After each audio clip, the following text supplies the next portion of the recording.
भारतवर्ष में ये तालिबानी नहीं नहीं है। मिलेगी, अमीश नहीं भाई, ये मिलेगी, तालिबानी नहीं नहीं है। मिलेगी। तालिबान- समित पात्रा, अब आप ये बोलिए, हमारे अब आप अफगान बोलिए, के नागरिक आप हैं, पीछे जाइए, आप पीछे जाइए, समित पात्रा, अब आप बोलिए। नहीं, अमीश अमीश भाई, भाई, आपने इनको समित जी, बताया, ऐसा समित तो जी नहीं- बोला, नहीं लगा। समित जी आप बोलिए। अमीश मैं भाई, इनकी अमीश नागरिकता भाई की बात प्लीज कर मैं रहा हूं बात कर भाई। लूं। अब क्या बातें कर रहे हैं? अमीश भाई, दो चीजें यहाँ पर ध्यान देनी योग्य है। अभी शोएब भाई ने कहा कि हम तो चाहते हैं कि सबको नागरिकता मिले और मुसलमान भी बहुत डरा हुआ है अन्य देशों में, मुसलमानों की हालत भी बाकी देशों में खराब है, वो यहाँ आना चाहते हैं इंडिया में। इन्होंने एग्जैक्ट फ्रेज यूज़ किया, आप देख लीजिएगा कि मुसलमान भी डरा हुआ है, मुसलमान भी परेशान है।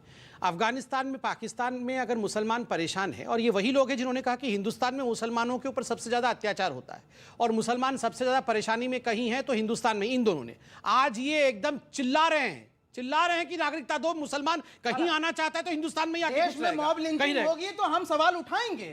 देश में कहीं पर यहाँ से तालिबान इंसानियत की लिंचिंग करा, हमारा बोलो। फर्ज है। अरे पूरी डिबेट नहीं हो इसमें क्या बात है? देखिए, क्या मैं मॉब लिंचिंग को सपोर्ट कर दूं? होगा ना सर, लेकिन आप उसको यहाँ से अफगान के नागरिक से जोड़ रहे हैं, दूसरे देशों के मुसलमान से जोड़ रहे हैं। अमिश भाई क्या मजाक जी, प्लीज मेरी रिक्वेस्ट मानिए। अनार्किज्म है। ऑडियो डाउन है, ऑडियो डाउन है। अब एक समय आप ही का ऑडियो खुला हुआ है, 10 सेकंड में आप बोलिए, देन तस्लीम रेमानी, देन शहजाद पूनावाला। बोलिए। अमीश भाई, इनका मानना है कि पाकिस्तान से, अफगानिस्तान से मुस्लिमों को यहां पर आप नागरिकता दो क्योंकि यही उनका सेफ हेवन है, जबकि यही लोग कहते थे कि मुसलमान सबसे ज्यादा अनसेफ भारत में। दूसरी बात, रहमानी साहब ने इन हमारे भाई बहनों से सवाल किया कि आपको आखिर भारत ने दिया क्या। सोचिए जरा, खाते इस देश का है और फिर भी इस देश के विरोध में इतना जहर। भारत ने क्या दिया, आप इनसे पूछिए, भारत ने क्या दिया है। सेफ्टी, हमारी बहन ने सेफ्टी कहा, हमारी बहन ने कहा, बताइएगा, हमारी बहन ने कहा इनको डेमोक्रेसी दिया, इनको यहां सर उठा के जीने का हमने आज सवाल। इन्होंने क्या पूछा कि भारत ने आखिर आपको 10 मिनट क्या, मैं बोलूंगा 10 सेकंड क्यों नहीं बोलूं मैं। आपने जो सवाल पूछा कि आप दोनों, भारत ने क्या दिया, क्या दिया? अरे खाते इस देश का है और भारत के खिलाफ जहर उगल रहे हैं, जहर उगल रहे हैं भारत के खिलाफ। भारत ने क्या दिया? ठीक है, भारत ने क्या दिया? पूरे आलम इस्लाम के खिलाफ जहर उगल रहे हैं। कोई इस्लाम के खिलाफ कुछ नहीं बोल रहा है। एक बात मैं बता दूं, अमेंडमेंट नहीं होगा, सीएए में अमेंडमेंट नहीं होगा, नहीं होगा, नहीं होगा। ये रेफ्यूजी है, रेस्पेक्टेबल रेफ्यूजी है, इनके लिए हिंदुस्तान सब कुछ करेगी, सब कुछ करेगी। कौन बोल रहा है? जीवन बचा करके रेफ्यूज दिया है। आप तालिबान के साथ खड़े होकर अभी आप कह रहे हैं तालिबान महिलाओं को मारती है कि नहीं मारती है, मारती है कि मारती नहीं है, महिलाओं पे अत्याचार करती है या नहीं करती है, महिलाओं पे अत्याचार करती है नहीं पता नहीं। और इन्होंने आखिरी परतिनेंट सवाल, इन्होंने कहा कि मोदी जी ने ट्वीट क्यों नहीं किया। मोदी जी ट्वीट करेंगे तो ये बोलेंगे, मोदी जी तो ये भी ट्वीट नहीं करते कि आप सांस लो, ये सांस क्यों ले रहे हैं? ठीक है, मोदी जी तो ये ट्वीट नहीं करते हैं गुसल खाने जाओ, ये गुसल खाने क्यों चले जाते हैं? मोदी जी ने ट्वीट किया था गुसल खाने जाओ, गुसल खाने गए। आर पार की टक्कर में रुकते हैं एक अंतराल के लिए, ब्रेक के बाद भी ये चर्चा जारी है। हाई वोल्टेज ड्रामा हमें देखने को मिल रहा है यहाँ पर। मैंने बहुत सीधे पूछा था इन तमाम भाई बहनों से, ये आते जाते रहते हैं, आपके पास रिफ्यूजी कार्ड है? उन्होंने फरमाया रिफ्यूजी कार्ड है या आपके पास सिटीजनशिप है? जो अरे कुछ भी है, प्रोटेक्टेड तो है। आप तो तालिबान का समर्थन कर रहे थे, आपने इनसे पूछा इंडिया ने क्या दिया आपको, शर्म नहीं आई? मालूम हो गया, शर्म नहीं आई? स्टेटस है आपके 30 सेकंड आपके। बोलिए। मैंने बहुत सीधे पूछा था इन तमाम भाई बहनों से, ये आते जाते रहते हैं, आपके पास रिफ्यूजी कार्ड है? उन्होंने फरमाया रिफ्यूजी कार्ड है या आपके पास सिटीजनशिप है? अरे कुछ भी है, प्रोटेक्टेड तो है। आप तो तालिबान का समर्थन कर रहे थे, आपने इनसे पूछा इंडिया ने क्या दिया आपको, शर्म नहीं आई? मालूम हो गया, शर्म नहीं आई? स्टेटस है और ना ही सिटीजनशिप का स्टेटस तो मिल ही नहीं सकता। अमीश जी, आज जो हमारे सामने जो लोग बैठे हैं वो ना रेफ्यूजी स्टेटस ना सिटीजनशिप में फंसे हुए हैं। वो चाह रहे हैं सुरक्षा जो उनको भारत ने दी, वो चाह रहे हैं लोकतंत्र जो भारत ने दिया, वो चाह रहे हैं सम्मान जो भारत देता है, और वो चाहते हैं कि हर एक इंसान उनके दुख को पहचाने। पर यहाँ पर कुछ बैठे लोग तालिबान को बचाने के लिए इतने उत्सुक है कि उनके दुख पर कभी उनको हंसी आती है और कभी उन महिलाओं को पूछते हैं कि सबूत बताओ कि तुम्हारे साथ अत्याचार क्या हुआ। मुझे लगता है कि ये अगर इनका कॉन्सेप्ट ऑफ इस्लाम है तो इस शरिया के हर एक खिलाफ हर मुसलमान है, क्योंकि ये आपका तालिबानी शरिया है और हम जो चाहते हैं वो प्रॉफिट मोहम्मद सल्लल्लाहु अलैहि वसल्लम का शरिया है। तो आप कभी उसको अपनी गंदी जुबान से निकालना मत। और दूसरी बात, मैं बात पूरी कर रहा हूं, अपनी बात पूरी कर रहा हूं, मेरा समय है, मैं अपनी बात पूरी करूंगा। जहां तक सवाल है भारत के दोहरे रवैये की, मैं कहता हूं भारत ने कौन सा दोहरा रवैया अपनाया है? भारत का एक ही रवैया है और वो रवैया ये है कि इंसान होकर इंसान की जो अहमियत है उसको सिर्फ यहां पर भारत में शरण मिलती है। परंतु दुख की बात यह है कि अफगान से बैठे हुए लोग भारत की प्रशंसा करते हैं और यहां पर बैठे हुए लोग भारत की बुराई करते हैं। मैं तो कहता हूं कि भारतीयों से, इस जैसे भारतीयों से कहीं ज्यादा ये अफगानी हमारे भारतीय हैं। ठीक, मैं मानता हूं इनको भारतीय, मैं मानता हूं कि आपसे ज्यादा भारतीय वो है। इस कार्यक्रम में आपका बहुत बहुत शुक्रिया। लेकिन चलते चलते ये महिला मुझे कह रही थी कि मैं आखिर में बोलना चाहती हूं, मुझे मौका देना चाहिए। और मुझे लगता है कि आप चारों को और खास तौर पर रहमानी साहब और शोएब जमैया आपको ध्यान से सुनना चाहिए। 30 सेकंड इस महिला को सुने, मुझे लगता है कि बड़ा महत्वपूर्ण है। मेरा सबसे पहला कहना ये कि बाई का नाम नहीं जानती हूँ, पर इससे मुझे तस्लीम रहमानी, ये तो सफेद कुर्ते में है। हाँ रहमानी, ये मुझे जवाब दे। इन्होंने कहा कि आप लोग क्यों वहाँ लड़ने के लिए नहीं रोका, क्यों आपका फैमिली के अपने फैमिली के साथ वहाँ से यहाँ आया। आप जैसे इन्होंने कहा कि आप कुछ दिन वहाँ रहकर आ जाओ कि इनके साथ क्या होते हैं। यहाँ वहाँ आपको पता है कि लेडीज के साथ रेप होते हैं खुलेआम सड़क में, फुटपाथ में। उसका बाप, उसका भाई आराम खड़े होकर देखते हैं। बहुत बहुत शुक्रिया। मुझे लगता है कि इससे बेहतर निष्कर्ष किसी चर्चा का नहीं हो सकता कि जिसको तालिबान पसंद है, जिसको तालिबान पर शक भी है, वो आतंकवाद वहां पे फैला रहा है, वो कुछ दिन जरूर बिताए तालिबान में। हमारे यहाँ पर कहते हैं ना, कुछ दिन तो गुजारिए तालिबान में, जरूर जाइए तालिबान में। जिनको लगता है कि तालिबान में बड़ा अच्छा माहौल है, उस अच्छे माहौल को एंजॉय करने के लिए परिवार के साथ छुट्टियों बजाय अगर वापस आएंगे तो मुलाकात होगी। लेकिन निश्चित तौर पर जो लोग ये ढोल पीटते थे कि हिंदुस्तान में अकलियतें बहुत डर के माहौल में रहती है, अब वो नसरुद्दीन शाह कह रहे हैं कि कहीं अगर शांति है तो हिंदुस्तान के अंदर है। सच को समय लग जाता है, लेकिन वो सामने पटल पे आ जाता है और डंके की चोट पे आ जाता है। जय हिंद, नमस्कार।